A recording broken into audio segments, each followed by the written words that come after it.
बिहारी लाल की, उनके चरणों में प्रणाम निवेदित करती हूँ। आप सबकी पावन उपस्थिति को नमन करती हूँ। महिलाएं बहुत देर से बैठी हैं और खामोश बैठी हैं, मेरे लिए तो यही बड़े आश्चर्य की बात है। एक जेल में 2 महिलाएं 20 साल से बंद थीं। 20 साल के बाद जब दोनों महिलाओं की रिहाई हुई तो एक ने दूसरी से कहा, चल बहन बाकी बातें फोन पे करेंगे। तो ये हमारी महिलाओं का जलवा है। कोई नहीं, धीरे धीरे समझ आएगा, कोई बात नहीं, धीरे धीरे।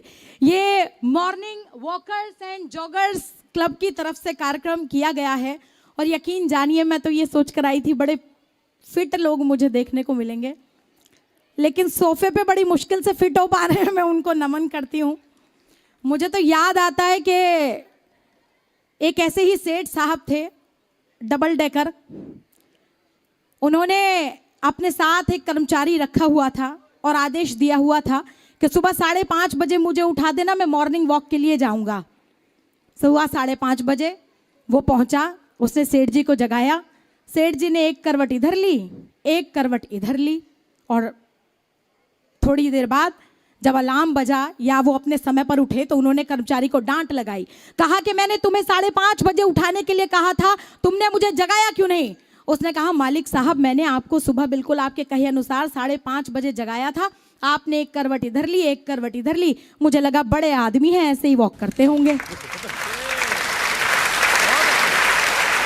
तो आप सबके स्वरूप को प्रणाम करती हूँ। और देखिए, किसी भी कवि सम्मेलन में हंसी ठहाका बहुत ज़रूरी होता है। माहौल थोड़ा सा विचलित है मुझे लगता है, क्योंकि अब समय भी बहुत नहीं रह गया है। मैंने 2 पंक्तियां एक अस्पताल के बाहर, ऑपरेशन थिएटर के बाहर लिखी हुई पढ़ी थी, तब से मैं उन पंक्तियों को अपने, भैया क्यों इसमें बांस का रखा है आपने? इनको बड़ी तकलीफ है। ये हमारे डेरा प्रमुख हैं आज के, इन्हें एक बार जोरदार तालियां बजाकर हम आदरणीय गोविंद राठी जी का स्वागत करेंगे। मैंने 2 पंक्तियां एक अस्पताल के ऑपरेशन थिएटर के बाहर लिखी हुई पाई थी, तब से उन्हें अपने जीवन में आत्मसात करती हूं। और क्या लिखा था कि खोल लेते दिल अगर हंस बोल के यारों के साथ। सुनिएगा, आनंद आएगा आपको कि खोल लेते दिल अगर हंस बोल के यारों के साथ, तो हमें यूं खोलना पड़ता न औजारों के साथ।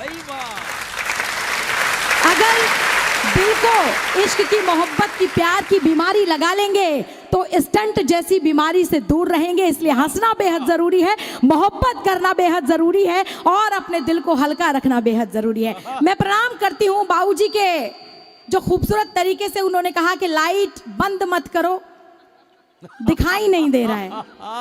मैंने लाइट इसलिए बंद कराई थी क्योंकि बाबूजी के सरफेस पर पीछे से लाइट पड़ रही थी तो मेरी आंखों चौंधिया रही थी।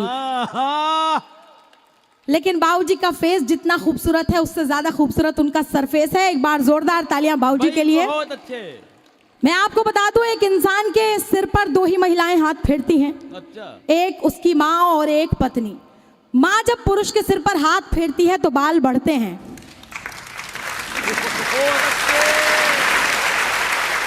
और बाबूजी पर तो पूरे मोहल्ले का उपकार लग रहा है। बहुत अच्छे।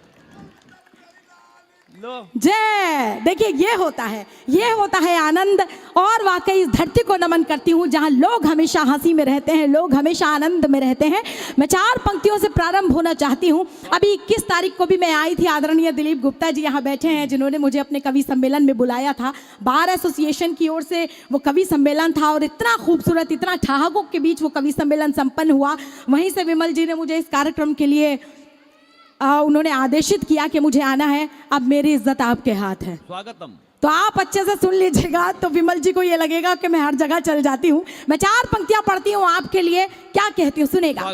कि एक मुद्दत से है जो सीने में, देखिए आवाह करते रहिए वरना सारी रात भगवान की कसम यही पंक्तियां पढ़ूंगी।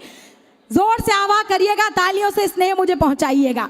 कि एक मुद्दत से है जो सीने में, वो छुपी आरज़ू उभारूंगी।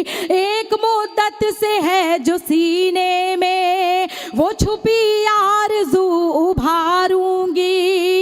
मैं नजर तो तेरी उतार चुकी, अब तेरी आरती उतारूंगी। बहुत अच्छे। अब तेरी आरती उतार